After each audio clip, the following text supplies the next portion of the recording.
Pookode veterinary കോളേജിൽ ആത്മഹത്യ ചെയ്ത വിദ്യാർത്ഥി സിദ്ധാർത്ഥിന്റെ മൃതദേഹത്തിൽ 3 ദിവസം പഴക്കമുള്ള പരിക്കുകൾ ഉണ്ടായിരുന്നുവെന്ന് പോസ്റ്റ്മോർട്ടം റിപ്പോർട്ട്.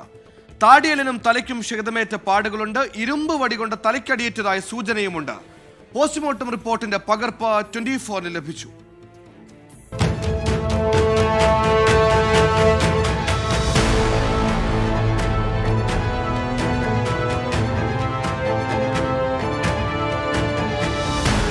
സിദ്ധാർത്ഥിനെ സീനിയർ വിദ്യാർത്ഥികളും സഹപാഠികളും ചേർന്ന് ക്രൂരമായി മർദ്ദിച്ചെന്ന ആരോപണം ശരിവെക്കുന്നതാണ് പോസ്റ്റ്മോർട്ടം റിപ്പോർട്ട്.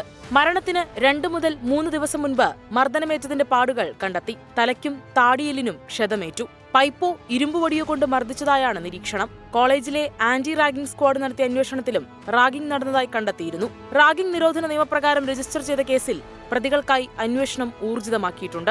നിലവിൽ കോളേജിൽ നിന്ന് പുറത്താക്കപ്പെട്ട 12 വിദ്യാർത്ഥികളാണ് പ്രതിപട്ടികയിൽ. അന്വേഷണ ചുമതലയുള്ള ഡിവൈഎസ്പി സജീവൻ കഴിഞ്ഞ ദിവസം നെടുമങ്ങാട്ടെ സിദ്ധാർത്ഥിന്റെ വീട്ടിലെത്തി മാതാപിതാക്കളിൽ നിന്ന് മൊഴിയെടുത്തു. 24 തിരുവനന്തപുരം.